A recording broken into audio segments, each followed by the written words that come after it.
The Dance of the Divine and the Ego, Understanding Your Inner Battle. Introduction. Welcome to a journey that's all about you, well, the many versions of you that exist inside your head.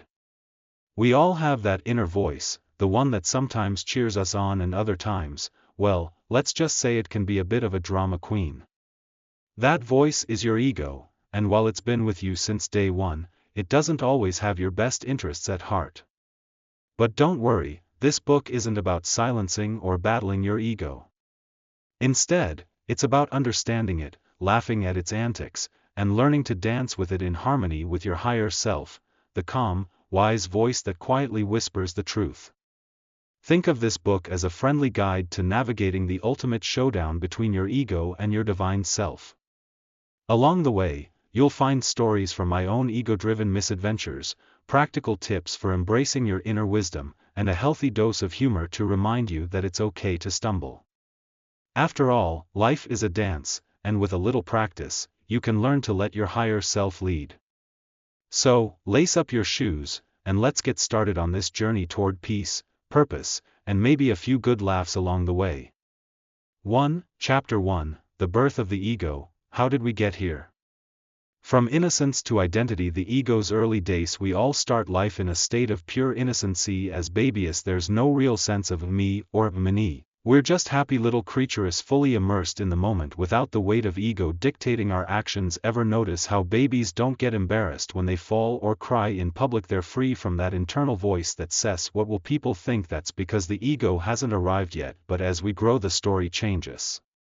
Slowly we start realizing, hey, I'm a separate person. This realization marks the birth of the ego's inner voice that tells us we're distinct from the world. It sounds harmless at first, but this is where the fun begins. As we develop, that tiny voice starts to create a sense of self. It begins to demand attention, crave approval, and sometimes insist on being right, even when we're so wrong. The ego is a survival mechanism. It helps us navigate the world, teaching us when to say no, when to assert our needs, and when to protect ourselves. But as we'll see, it also causes a lot of unnecessary drama. It's like that friend who means well but somehow always complicates things. The name GME. How labels shape our ego. One of the first ways the ego starts to take shape is through labels. From the moment we're born, we're given a name, a gender, and a whole list of expectations. You probably don't remember this, but the moment your name was announced, people already started attaching meaning to it. Maybe they thought you'd grow up to be just like your Uncle Joe, or take after your grandmother with your quiet nature. These labels sand the expectations that come with them, begin to mold your sense of self. As we grow, we pick up more labels. Some of them are given to us by others, and some we create for ourselves. Smart, SHYY, funny, troublemaker. We wear these labels like badges of honor, or sometimes like weights around our necks. They tell us who we're supposed to be and how we should act, and the ego, it eats this stuff up. The thing is, once we adopt a label, we tend to stick with it even when it no longer serves us. Think back to the labels you were given as a kid. Did you carry any of them into adulthood? Maybe you were called responsible, so you became the go-to person for solving everyone's problems, or maybe you were the quiet one, so you stopped speaking up even when you had something important to say. Labels stick. They become the building blocks of the ego, reinforcing our identity whether we like it or not. The creation of me. How the ego constructs identity. Now that we've established that the ego is fueled by labels and expectations, let's talk about how it builds a sense of identity. The ego thrives on constructing a narrative about who we are. Think of it like a movie script where you're the star and the ego is both the director and the critic, always trying to ensure you fit the role it has created. But here's the catch: the ego's version of you isn't always based on truth. It's based on the labels we've been given and the stories we tell ourselves. It's a collection of memories, experiences, and beliefs that paint a picture of who we think we are. Over time, this becomes our identity, your sense of me. Let's take a moment to break this down. Think of a memory from your childhood, maybe a time when you failed at something like a school project or sports event. The ego holds on to that failure and turns it into a defining story. I'm not good at this, or I'm a failure. It becomes a part of your identity, and once that story is in place, the ego works hard to reinforce it by finding other examples to support the narrative. The ego loves to create patterns. It says, you failed here and again there, so this is who you are. But in reality these are just stories. They don't define you unless you let them. The problem is that most of us don't realize this until much later in life. We get so caught up in the ego's narrative that we forget who we truly are beneath it all. This is where things get interesting. The ego's version of me is constantly shifting. 1 minute you're confident and on top of the world. The next you're doubting every decision you've ever made. Why? Because the ego is always looking for external validation to solidify its identity. If you get praise, the ego inflates. If you get criticized, it deflates. It's a constant roller coaster of highs and lows. But here's the good news: you are not your ego, you are the awareness behind it, the part of you that observes these thoughts, feelings and labels, without getting swept up in them. Once you start to see that, the ego begins to lose its grip. You can start to rewrite the script. Chapter 22: The ego's tricks, how it keeps you in the driver's seat. The master of disguise. How the ego wears many masks. The ego is a master of disguise. It doesn't walk around with a big sign that says, "Hey, I'm your ego and I'm running the show." No, it's much sneakier than that. The ego wears many masks and it changes them depending on the situation. 1 minute it's the confident leader, the next it's the humble servant. The ego is a shapeshifter, always finding ways to stay in control without you even noticing. Think about a time when you were in a social situation where you wanted to impress someone, maybe at a job interview, a first date, or even a family gathering. Suddenly you find yourself acting differently. You laugh a little louder, you nod in agreement even when you're not sure, and you say things you think the other person wants to hear. That's the ego putting on a mask. It wants to be liked, to be accepted, to fit in, so it adapts, pretending to be whoever it needs to be in that moment. But here's the catch: these masks aren't the real you, they're just roles the ego plays to protect itself, to avoid vulnerability, or to gain approval. The problem is, when we wear these masks too often, we start to lose sight of who we really are. We get so caught up in the performance that we forget the authentic self underneath. One personal example comes to mind. I used to wear the people pleaser mask all the time. I'd go out of my way to make sure everyone was happy, even at my own expense. I thought it made me a good friend, a reliable coworker, and an all-around nice person. But the truth was, it was just my ego trying to avoid conflict and rejection. It took a while, but I eventually realized that pleasing everyone else was a heavy burden to carry, and one that wasn't necessary. The key takeaway: the ego's masks are clever, but they're not you, they're just roles the ego plays to navigate the world. The sooner you recognize these masks, the easier it becomes to set them aside and embrace your true self. The storyteller, crafting narratives to justify actions. If there's one thing the ego loves, it's a good story, but not just any story. The ego is a master storyteller, crafting narratives that justify our actions no matter how questionable they might be. The ego is constantly spinning tales to make sure we look good, feel good, and avoid any blame. Let's say you're late to a meeting. The truth might be that you simply lost track of time, but the ego doesn't like that story, so it creates a narrative. Traffic was terribly, or there was an emergency I had to deal with. The ego always has a story ready to explain away our mistakes, shortcomings and failures. These stories make us feel better in the moment, but they're not always rooted in reality. The ego's storytelling doesn't stop with little white lies, it goes deeper. It tells us stories about who we are and why we do the things we do. For example, if you're someone who procrastinates, the ego might craft a narrative like, "I work better under pressure," or "I need the stress to be creative."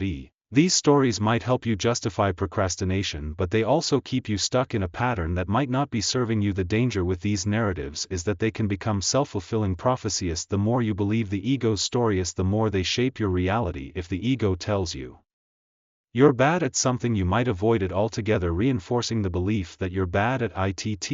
If the ego convinces you that you're a victim, more on that in a minute, you might start to see yourself as one, even when you're not. So how do you break free from the ego's storytelling? The first step is to recognize when it's happening. Ask yourself, is this really true, or is this just a story I'm telling myself? By questioning the narrative, you can start to see through the ego's tricks and make decisions based on reality, not fiction. The victim complex, how the ego loves to suffer. The ego has a not-so-secret love affair with suffering. Why? Because suffering is one of the ego's favorite ways to stay in control. The victim complex is one of the ego's most powerful tools, and it's one of the hardest to recognize because it often feels so justified. When things go wrong, the ego loves to play the victim. It says, "Why does this always happen to me?" or "It's not fair." The ego wants to believe that life is happening to it, rather than taking responsibility for its role in the situation. The victim complex gives the ego an excuse to avoid change, to stay stuck, and to keep blaming others for its problems. But here's the thing, suffering is optional. While pain is a natural part of life, suffering is a choice. The ego chooses to suffer because it gives it a sense of importance. When we're suffering, we feel like the world should stop and take notice. The ego loves that attention, even if it's negative. The victim complex also keeps us from growing. If we're always the victim, we never have to look at our own behavior, our own choices, or our own role in the situation. The ego would rather blame the world than admit it made a mistake or needs to change. Breaking free from the victim complex starts with recognizing when the ego is playing this card. Ask yourself, am I really a victim here, or is this just my ego trying to avoid responsibility? By shifting your perspective, you can move from a place of suffering to a place of empowerment. One personal example, I once went through a tough breakup. My ego was quick to play the victim, telling me, "You were wronged, you didn't deserve this." But after a while, I realized that staying in that victim mindset was only prolonging my pain. It was when I started to take responsibility for my part in the relationship and learned from the experience that I began to heal. The ego doesn't like to admit its flaws, but doing so is the first step toward growth. Wrapping it up. The ego is a tricky character. It wears masks to hide its true self, spins stories to justify its actions, and loves to play the victim when things don't go its way. But the good news is, once you see through the ego's tricks, you can start to take back control. You can choose authenticity over masks, truth over stories, and empowerment over victimhood. Remember, the ego isn't the enemy. It's just a part of you that's trying to protect itself in the only way it knows how. By understanding its tactics, you can begin to work with it, rather than against it, and start to live a life that's true to who you really are. In the next chapter, we'll dive into one of the ego's best friends, fear. We'll explore how fear and the ego work together to keep you stuck, and how you can break free from their grip. Spoiler, it's easier than you think, and yes, there will be some laughs along the way. Chapter 3, Fear, the Ego's Best Friend, How to Break Up. The Inner Critic, Silencing the Ego's Negative Voice.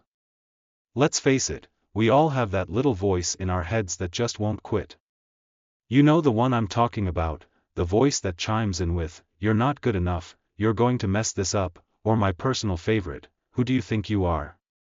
This is the inner critic, and it's one of the ego's favorite tools. The inner critic is like having a heckler at a comedy show, except the heckler lives in your head and has access to all your insecurities.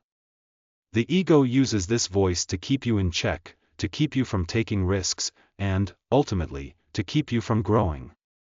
Why? Because the ego is terrified of change.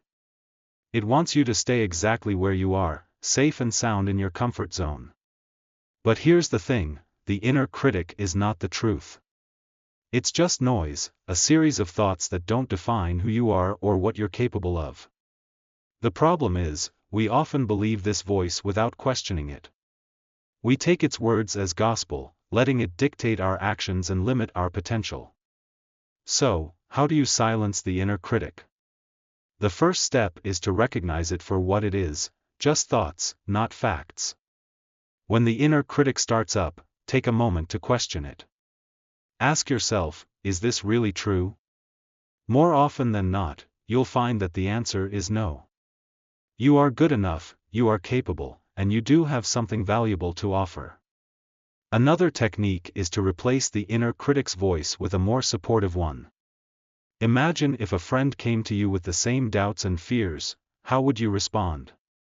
You'd probably offer words of encouragement and remind them of their strengths. Try doing the same for yourself. Speak to yourself with kindness and compassion, and watch how the inner critic begins to lose its power.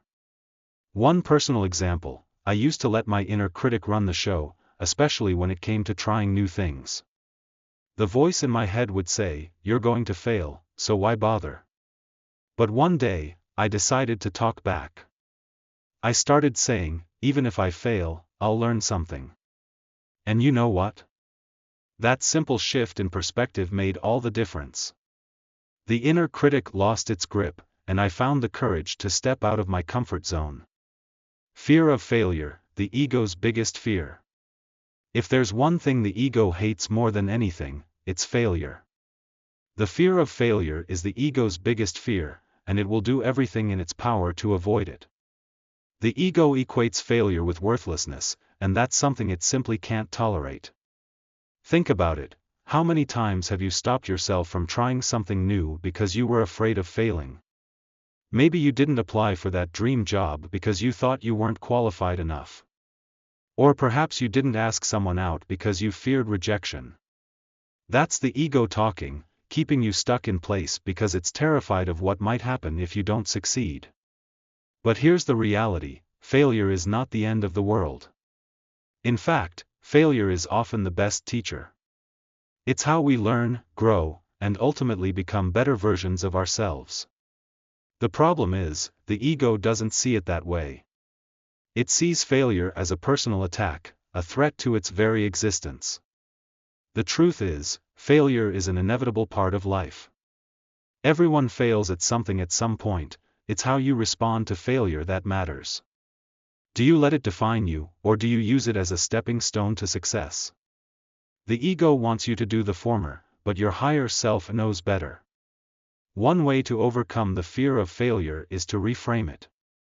Instead of seeing failure as something to be avoided at all costs, start seeing it as an opportunity for growth. When you fail, ask yourself, what can I learn from this, and how can I do better next time?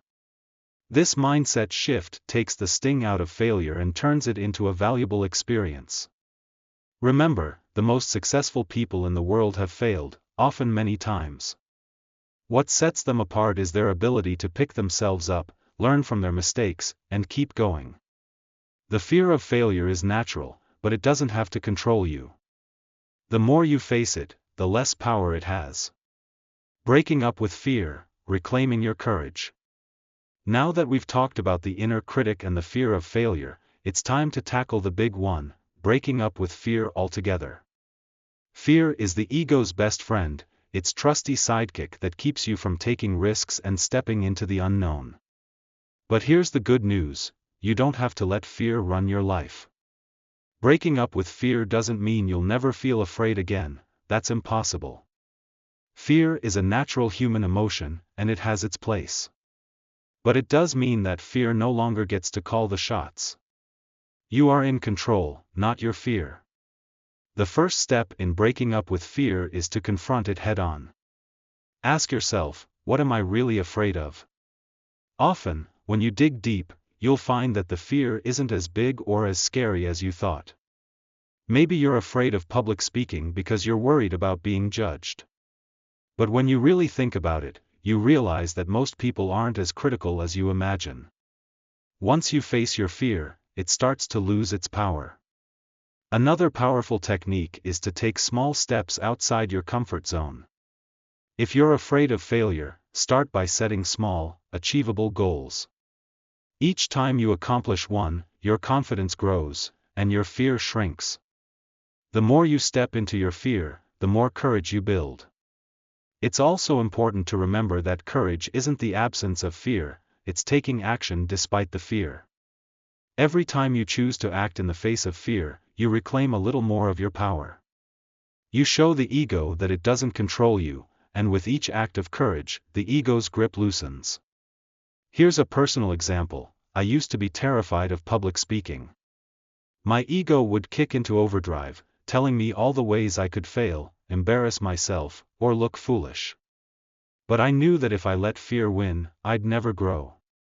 So, I started small, speaking up in meetings, giving presentations to small groups. And guess what? It wasn't as bad as my ego made it out to be. With each experience, I became more confident, and the fear that once seemed so big became just a little voice in the background. Breaking up with fear is a process, but it's one that's entirely within your reach. It starts with recognizing that fear is just a feeling, not a fact. It's a signal, not a stop sign. And most importantly, it's something you can overcome with practice, patience, and a little bit of courage. Fear and the ego are closely intertwined, but they don't have to control your life. By silencing the inner critic, reframing the fear of failure, and breaking up with fear altogether, you can reclaim your courage and start living life on your own terms. The ego will always have something to say, but it's up to you whether you listen. The more you practice confronting your fears, the more you'll realize that you're stronger, braver, and more capable than your ego would have you believe. In the next chapter, we'll take a look in the mirror, literally. We'll explore how the ego shapes the way we see ourselves and others, and how you can start to recognize and break free from the ego's distorted reflections. It's going to be eye-opening, and yes, we'll keep the laughs coming too. Chapter 4, Ego in the Mirror, Facing Your Reflections. Mirror, mirror on the wall, who's the ego after all? If there's one thing the ego loves, it's the mirror, but not just any mirror. The ego prefers the kind that reflects back exactly what it wants to see. The ego craves validation, and it will twist, distort, and reshape the reflection to fit its narrative. The mirror becomes a tool not for truth, but for ego's comfort. Think about the last time you caught yourself staring in the mirror. Were you checking your appearance, making sure everything was in place, or perhaps you were giving yourself a pep talk, trying to convince yourself that you've got this? That's the ego right there, seeking assurance. But the reflection in the mirror is never the whole story. It's just a surface view, a snapshot of what's on the outside. The ego, however, tries to convince you that this is the complete picture. It equates your value with what you see in the mirror, your looks, your achievements, your status, and when that reflection isn't what you want it to be, the ego goes into overdrive, either by criticizing you mercilessly or by deluding you into believing something that isn't true. The real you isn't in that mirror. You are so much more than what meets the eye. The reflection is just a tiny part of who you are, a surface that barely scratches the depth of your being, but the ego will have you believe otherwise, clinging to that image as if it were the essence of your existence. Here's a personal example. I used to stand in front of the mirror every morning trying to perfect my appearance. My ego was convinced that how I looked determined how successful, happy, and loved I would be, but there was always something to criticize, a flaw that needed fixing. It took time, but I eventually realized that the reflection was just that, a reflection. It didn't define me. What mattered more was how I felt, how I treated others, and how I lived my life beyond the mirror's gaze. The takeaway: the mirror reflects the surface, but not the soul. The ego's fixation on that reflection is a distraction from the true essence of who you are. The next time you look in the mirror, remind yourself that you're seeing just a fraction of your true self. The rest that's found in your actions, your thoughts, and your heart. The shadow self meeting the parts we'd rather ignore. Now let's go a little deeper beyond the mirror into the parts of ourselves we'd rather not face. Enter the shadow self, the aspects of our personality that we hide, repress, or deny. The ego loves to push these parts into the shadows because they challenge the carefully curated image it wants to project. The shadow self is made up of all the traits, desires, and fears that we consider unacceptable, either because society has told us they are or because they don't align with the identity our ego has constructed. But just because we ignore these parts doesn't mean they go away. In fact, the more we repress them, the more they influence our behavior, often in ways we're not even aware of. For example, let's say you've always prided yourself on being a good person. You're kind, generous, and always put others first, but deep down there's a part of you that resents this selflessness, that wants to be selfish sometimes, to put your own needs first. The ego can't allow that, so it shoves those feelings into the shadows where they fester. Eventually they might show up as passive-aggressive behavior, or you might find yourself lashing out unexpectedly. The shadow self is not something to be feared. It's simply a part of who you are, a part that needs to be acknowledged and integrated. When you bring these shadow aspects into the light, they lose their power over you. You can start to see them for what they are, just another piece of the complex puzzle that makes up your identity. Facing the shadow self requires honesty and courage. It's about looking at the parts of yourself you've been avoiding and asking, what do you need? When you do this, you can begin to heal the wounds that have been hidden away and start living more authentically. Remember, The ego will resist this process because it threatens the carefully constructed image it has built, but embracing your shadow self is one of the most liberating things you can do. It frees you from the constraints of the ego's limited perspective and opens the door to true self-awareness and acceptance. Ego's greatest hits: the stories we tell ourselves. The ego is a master storyteller, and it's been spinning tales about you since the day you were born. These stories shape your identity, influence your decisions, and define how you see the world. But here's the thing: not all of these stories are true. In fact, many of them are pure fiction crafted by the ego to maintain its control over your life. Think about some of the stories you've been telling yourself. I'm not good at this, I always mess things up, I'm too old/young for that. These are some of the ego's greatest hit stories that have been on repeat in your mind for years. The ego loves these stories because they keep you in a box, limiting your potential and preventing you from stepping out of your comfort zone. One of the ego's favorite stories is the one about your past. It loves to dredge up old memories, especially the painful honest, and use them as evidence for why you can't succeed or why you're not good enough. Remember that time you failed, that's who you are.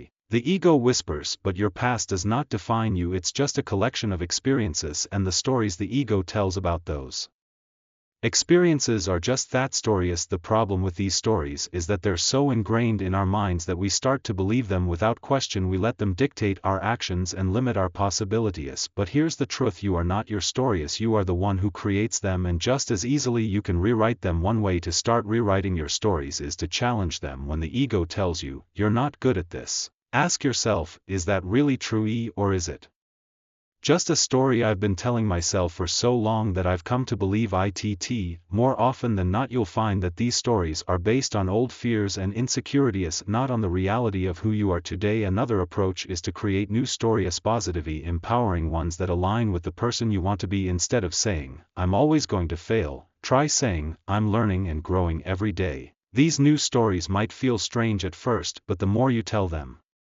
the more they'll start to feel true. And the best part: you're the author, so you get to decide how the story ends. Mirror, mirror in relationships, reflecting the ego in others. Here's a fun fact: the people you're closest to often serve as mirrors, reflecting back the very aspects of your ego that you'd rather not see. Relationships are one of the ego's favorite playgrounds. They provide endless opportunities for the ego to project its fierce insecurities and desires onto others. Have you ever noticed how the things that annoy you most in others are often traits you possess yourself? Maybe you get irritated when someone is too controlling, but deep down you struggle with control issues too. Or perhaps you can't stand it when someone is overly critical, but you've got a harsh inner critic of your own. This is the ego at work, using relationships as a mirror to reflect back the parts of yourself you'd rather ignore. The ego does this because it's easier to see flaws in others than it is to see them in yourself. It's much more comfortable to point the finger at someone else than to take a hard look in the mirror. But here's the truth: the things you see in others are often a reflection of what's going on inside you. This doesn't mean that everything you notice in others is a direct mirror of yourself, but it does mean that when something in a relationship triggers a strong emotional reaction, whether it's anger, jealousy,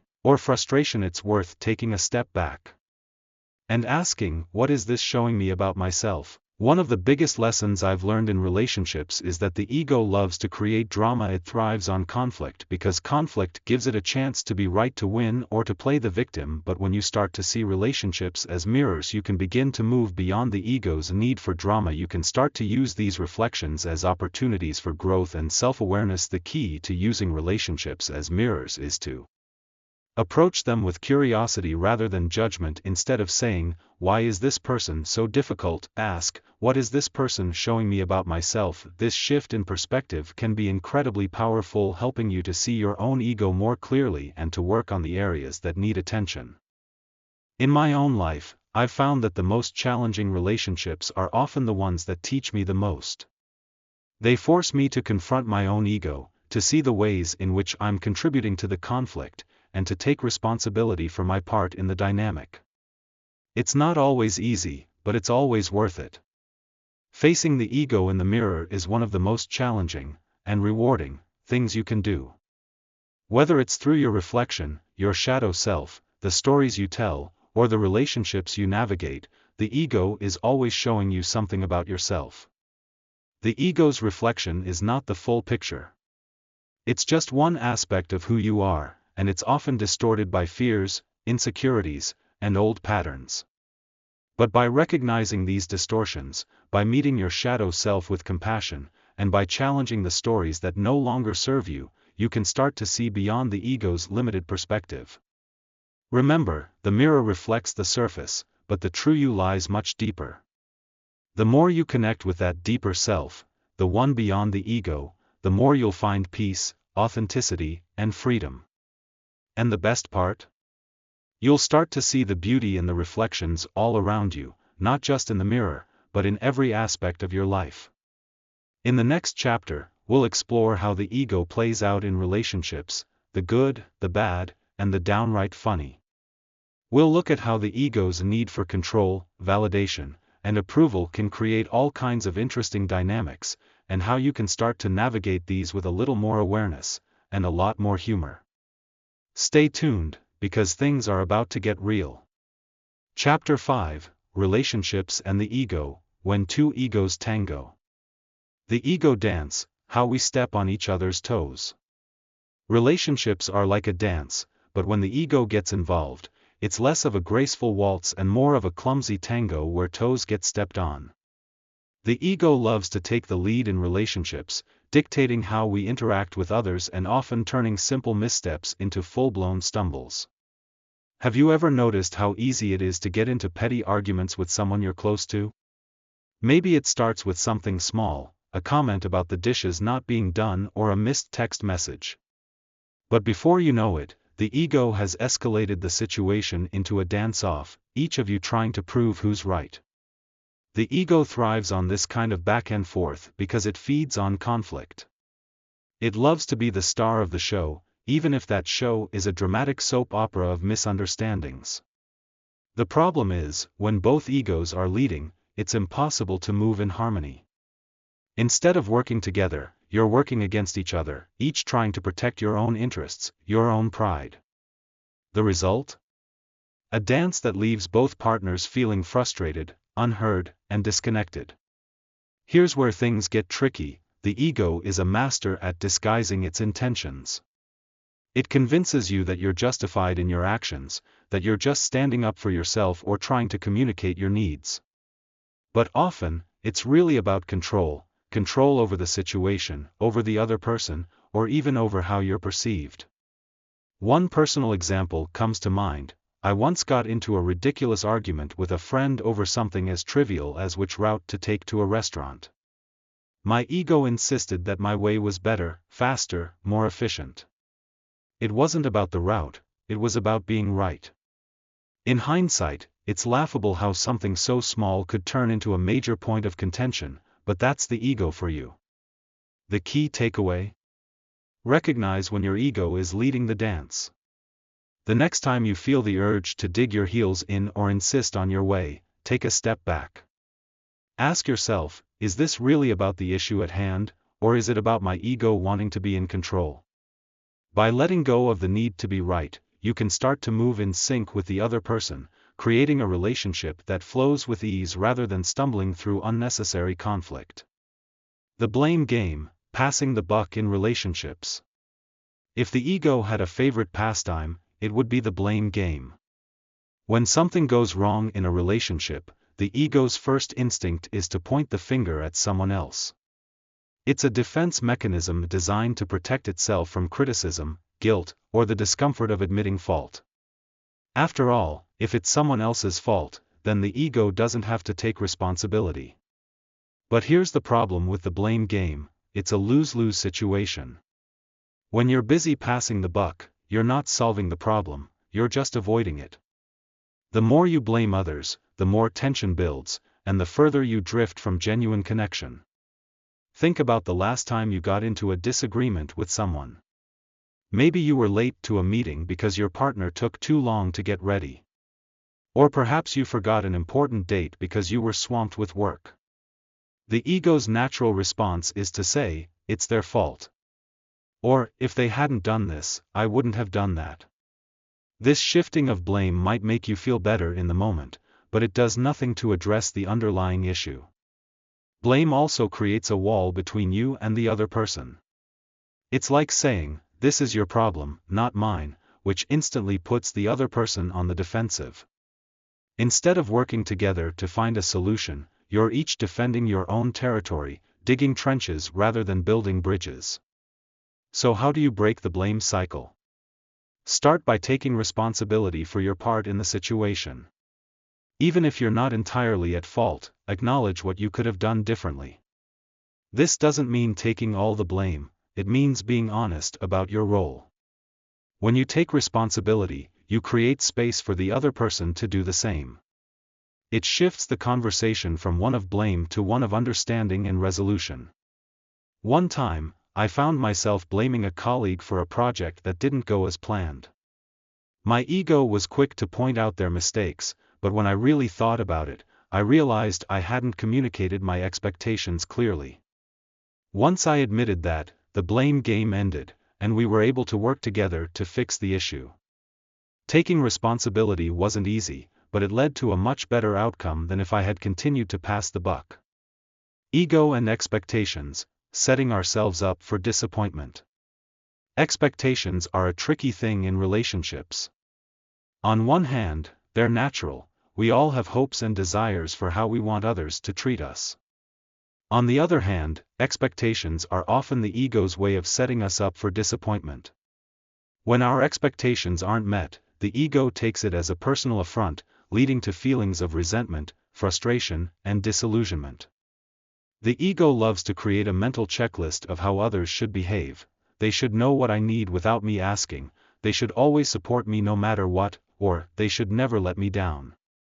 These unspoken expectations can be a recipe for disaster because they're often unrealistic or based on the ego's desire for control and validation. When these expectations aren't met, and let's be honest, they often aren't, the ego goes into overdrive. It starts to build a case against the other person, listing all the ways they've failed you and why you deserve better.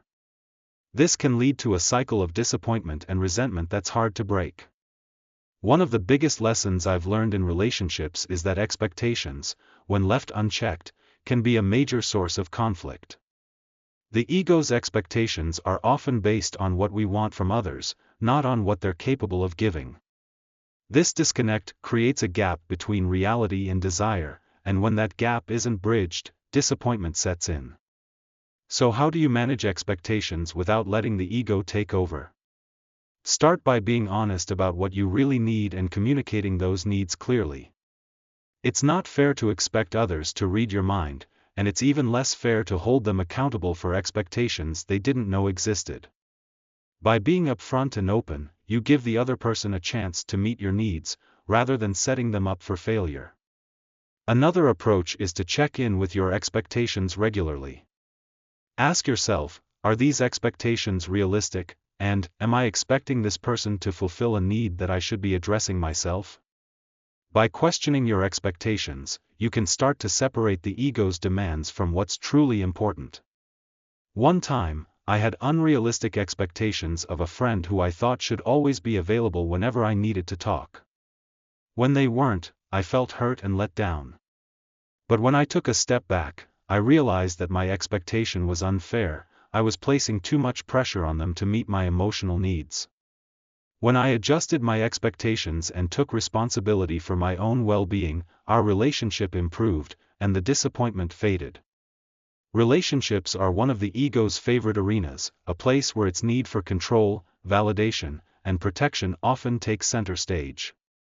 The ego dance, the blame game, and unrealistic expectations are all ways the ego tries to assert itself in relationships, but they often lead to conflict, misunderstanding, and disappointment. The good news is, by recognizing these patterns, you can start to change the way you interact with others. You can choose to let go of the need to be right, to take responsibility for your actions, and to manage your expectations with honesty and clarity. When you do, relationships become less about ego and more about connection, less about proving yourself and more about understanding and supporting each other. In the next chapter, we'll delve into the concept of the higher self, the part of you that exists beyond the ego's demands. We'll explore how tapping into your higher self can transform not only your relationships but your entire approach to life. And yes, there will be plenty of humor along the way because, let's face it, the ego could use a good laugh now and then. Chapter 6, The Divine Within, Meeting Your Higher Self. Introduction to the Higher Self, the quiet voice inside. If the ego is the loud, attention-seeking voice that constantly demands validation, then the higher self is its polar opposite, a quiet, calm presence that gently guides you from within. The higher self is your inner compass, the part of you that knows the truth beyond the noise of the ego. It doesn't shout or demand, it whispers, nudging you in the direction of your true purpose. You've probably encountered your higher self at some point, maybe without even realizing it. It's that voice that tells you to take a deep breath when you're about to lose your temper, or the one that urges you to be kind when the ego wants to lash out. It's the part of you that seeks peace, wisdom, and connection rather than validation, power, or control. The challenge, though, is that the higher self is often overshadowed by the ego's constant chatter. The ego is like a radio station that's always on, blaring its opinions, fears, and desires at full volume. The higher self, on the other hand, is more like a subtle background melody, easily drowned out if you're not paying attention. But here's the good news, the higher self is always there, waiting for you to tune in. It's the source of your intuition, your inner wisdom, and your deepest truths. The more you learn to recognize and listen to this quiet voice, the more you'll find yourself living in alignment with your true self, rather than the ego's demands.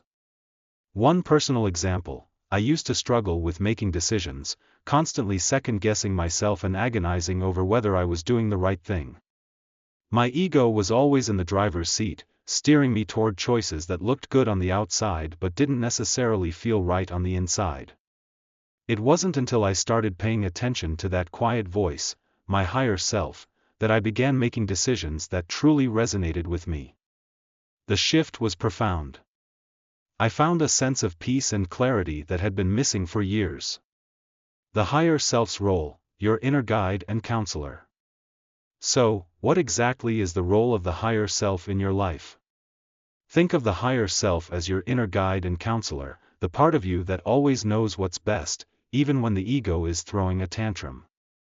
The higher self is not influenced by fear, doubt, or external pressures. Instead, it operates from a place of love, compassion, and deep understanding.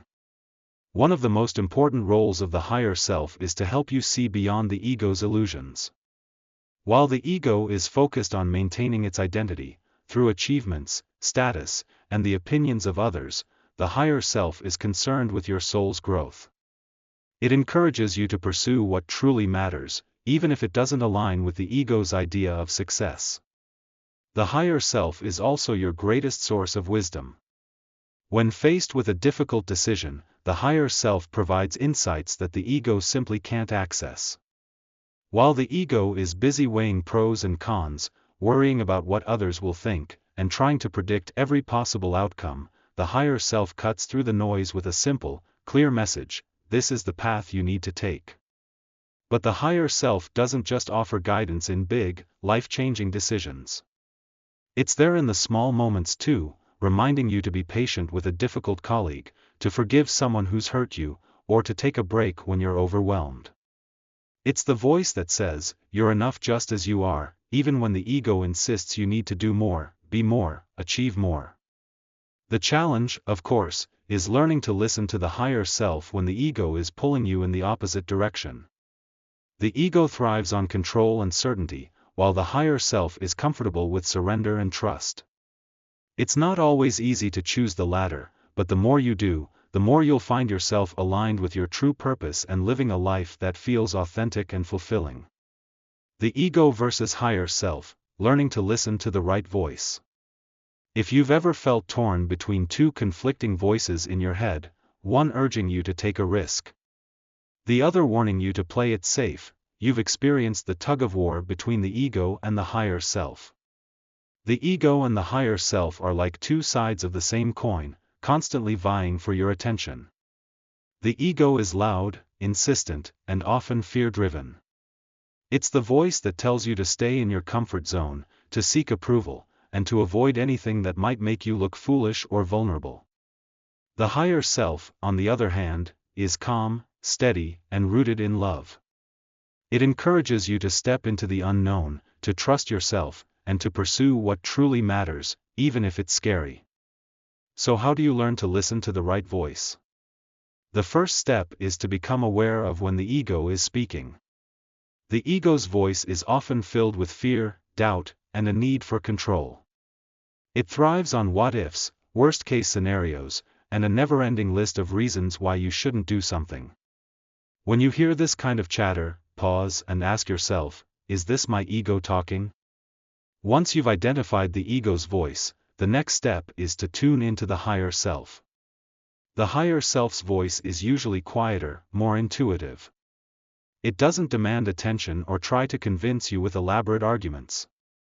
Instead, it offers a sense of knowing, a feeling of peace and alignment that resonates deep within you. It's that gut feeling that says, this is right, even if it doesn't make logical sense. One practical way to differentiate between the ego and the higher self is to notice how each voice makes you feel.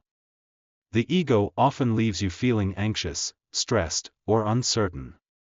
The higher self, on the other hand, brings a sense of calm, clarity, and confidence. When faced with a decision, pay attention to which voice is driving those feelings. If it's the ego, take a step back and give yourself time to connect with your higher self before making a choice. It's also important to recognize that listening to the higher self doesn't mean ignoring the ego completely. The ego has its place, it helps us navigate the world and protect ourselves from harm. But the key is to let the higher self lead, using the ego as a tool rather than letting it run the show.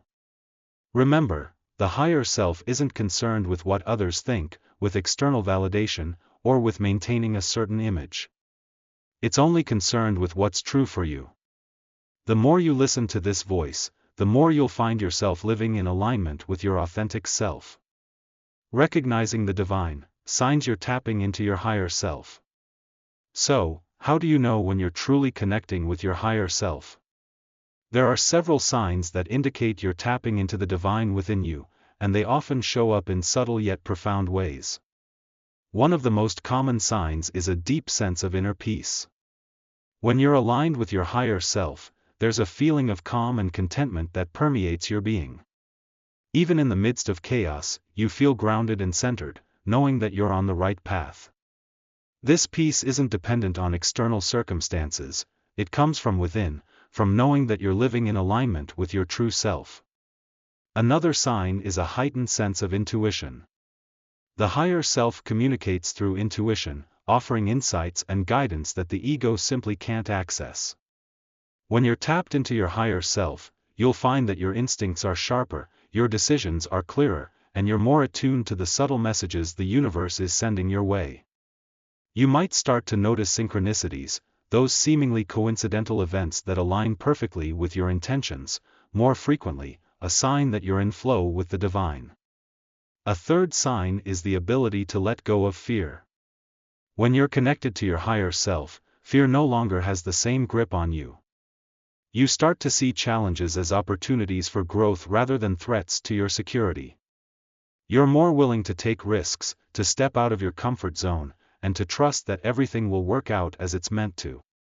This doesn't mean you'll never feel fear, it's a natural human emotion, but it does mean that fear no longer controls your actions. You'll also notice a shift in your relationships. When you're operating from your higher self, your interactions with others become more authentic, compassionate, and meaningful. You're less concerned with what others think of you and more focused on how you can connect on a deeper level. You start to attract people who resonate with your true self, and your relationships become more fulfilling as a result. The battleground is your mind, your emotions, and your actions. Every choice you make is influenced by these two forces, each vying for dominance. The challenge is learning to recognize when the ego is leading the charge and when the higher self is guiding you toward your true path. But here's the thing, this isn't a battle with winners and losers. It's a dance, a dynamic, ongoing process where both sides have their roles. The key is learning to balance them, to let the higher self lead while acknowledging the ego's presence without letting it run the show. In this chapter, we're going to dive deep into this inner conflict. We'll explore the tactics the ego uses to maintain control, the ways in which the higher self counters these moves, and how you can navigate this battleground with awareness, humor, and a sense of empowerment. Round 1: The ego's tactics: distraction, doubt, and drama. Let's be honest, the ego is no amateur when it comes to strategy. It has a whole arsenal of tactics designed to keep you off balance, distracted, and firmly under its control. 3 of its favorite weapons: distraction, doubt, and drama. Distraction. The ego loves to keep you busy, really busy. If you're constantly running from one task to the next, always plugged into your phone, or endlessly scrolling through social media, it's likely that the ego is in charge. Distraction is the ego's way of keeping you from tuning into your higher self. If you're too busy to think, you're too busy to listen to that quiet voice within that might suggest a different path, one that's less about doing and more about being. Distraction also keeps you from facing uncomfortable truths. The ego knows that if you slow down, you might start to notice things that challenge its narrative. You might realize that you're not happy in your job, that your relationships need attention, or that you've been avoiding your true passions. So, it keeps you moving, always giving you something else to focus on, so you never have to sit with those uncomfortable feelings. Doubt. Doubt is another favorite tactic of the ego. Whenever you're on the verge of stepping out of your comfort zone, whether it's starting a new project, making a big decision, or simply expressing your true self, the ego swoops in with a barrage of doubts. Are you sure you can do this? What if you fail?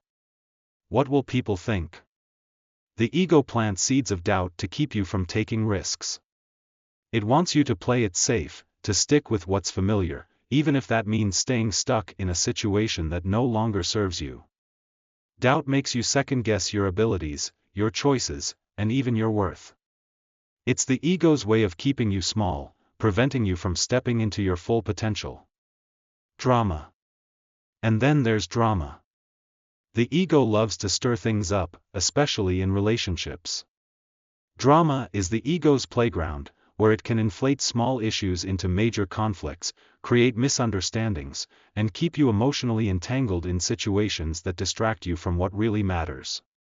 Drama feeds the ego's need for attention and validation. When you're caught up in drama, you're focused on the external world, on who's right, who's wrong, and how to win. This keeps you disconnected from your higher self, which is more concerned with inner peace than outer conflict. But here's the thing, while the ego is skilled in these tactics, they only work if you let them. The moment you become aware of what's happening, you can start to shift the balance of power. You can recognize distraction for what it is and choose to slow down. You can see doubt as a fear-based response and decide to move forward anyway. You can step back from drama and choose peace instead. Round 2: The divine strikes back: intuition, peace, and clarity. The higher self, while quieter than the ego, is no less powerful. Its tactics are simple yet profound: intuition, peace, and clarity. These are the tools the higher self uses to guide you toward your true path, to help you see beyond the ego's illusions, and to connect you with your authentic self. Intuition. Intuition is the higher self's way of communicating with you. It's that gut feeling, that inner knowing that tells you what's right for you, even when it doesn't make logical sense. Intuition is often subtle, a quiet nudge in a certain direction, but it's incredibly powerful when you learn to trust it. The ego, with its need for control, often drowns out intuition with overthinking and analysis. It wants to weigh every option, consider every outcome, and find the perfect solution. But the higher self knows that life doesn't work that way. Sometimes, the best decisions come from following your intuition, from trusting that inner voice that says, "This is the way." When you start to listen to your intuition, you'll notice that it often leads you to places that the ego wouldn't dare go. It encourages you to take risks, to follow your passions, and to trust in the unknown. It's the higher self's way of guiding you toward experiences that are aligned with your true purpose, even if they don't fit into the ego's carefully constructed plans. Peace. Peace is the hallmark of the higher self. While the ego thrives on chaos and conflict, the higher self seeks harmony and balance. When you're connected to your higher self, you'll find that peace becomes your natural state, even in the midst of challenges. This doesn't mean that life will always be smooth sailing. Challenges are inevitable, but how you respond to them makes all the difference. The higher self approaches challenges with a sense of calm and acceptance, trusting that everything is happening for a reason and that there's always a lesson to be learned. When you choose peace over drama, you're aligning with your higher self. This doesn't mean avoiding conflict or pretending everything is fine when it's not. It means approaching situations from a place of understanding, compassion, and a desire for resolution rather than a need to be right or to win. Clarity. Clarity is another gift of the higher self.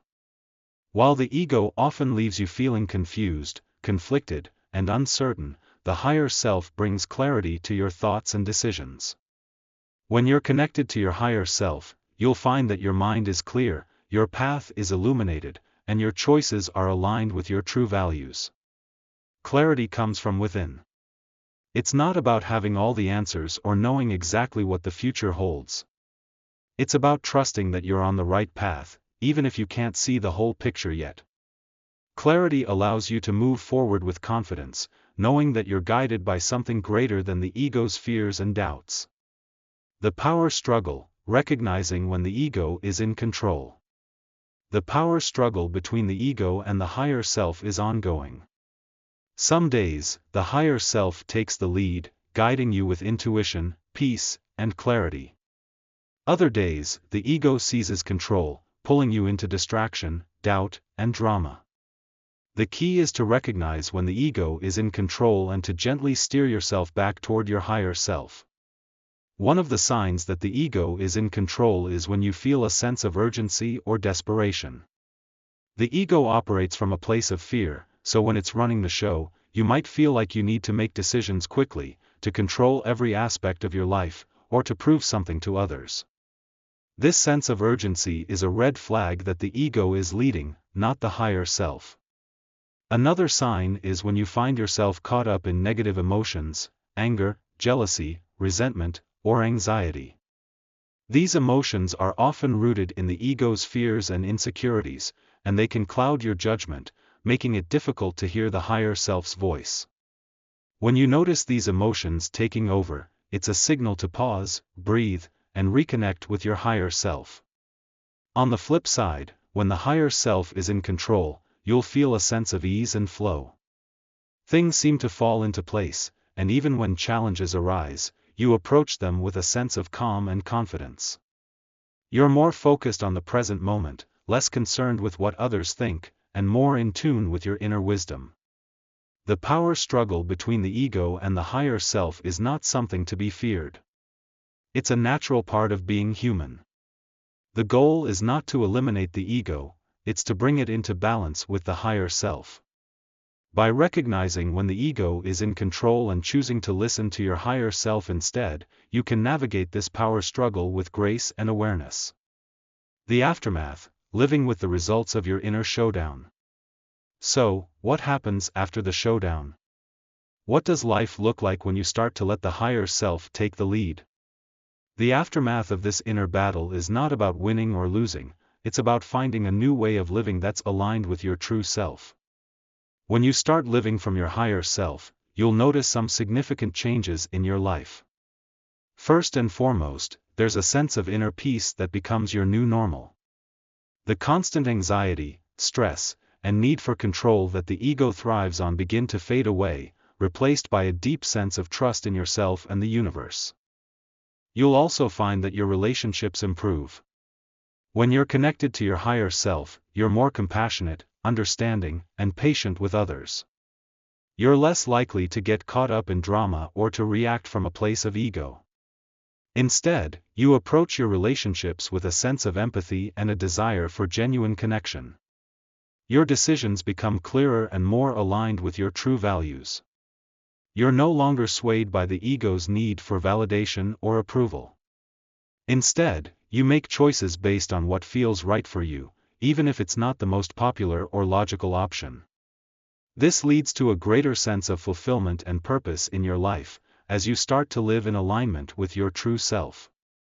Another significant change is the way you handle challenges. When the higher self is in charge, challenges become opportunities for growth rather than obstacles to be feared. You approach difficulties with a sense of curiosity and resilience, trusting that there's a lesson to be learned and that you have the inner resources to navigate whatever comes your way. In short, living from your higher self is a game changer. It's not about perfection or never experiencing ego-driven thoughts and behaviors again. It's about creating a new relationship with yourself, one where the higher self leads and the ego takes a supportive, rather than dominant, role. As we come to the end of this journey, it's important to remember that the dance between the ego and the divine is a lifelong process. There will be days when the ego takes the lead, pulling you into distraction, doubt, and drama. And there will be days when the higher self guides you with intuition, peace, and clarity. The goal is not to eliminate the ego but to bring it into balance with the higher self. This journey is about awareness, about recognizing when the ego is in control and choosing to listen to your higher self instead. It's about embracing the moments when you stumble, knowing that each misstep is an opportunity to learn and grow. It's about finding humor in the ego's antics, laughing at the times when it tries to take over, and gently guiding yourself back to your true path. In this dance, there are no winners or losers, only opportunities for growth, connection, and self-discovery. The more you practice listening to your higher self, the more you'll find yourself living a life that feels authentic, fulfilling, and true to who you are. So, as you continue on your journey, remember to be kind to yourself. Celebrate the moments when you connect with your higher self, and don't be too hard on yourself when the ego takes the lead. This dance is not about perfection, it's about progress, about moving closer to your true self with each step. Thank you for joining me on this journey. I hope you found insights, laughter, and a deeper connection to your true self along the way. Remember, the dance between ego and divine is ongoing, and with each day, you have the opportunity to choose who leads. Here's to choosing your higher self, to living with peace, purpose, and a little bit of humor along the way.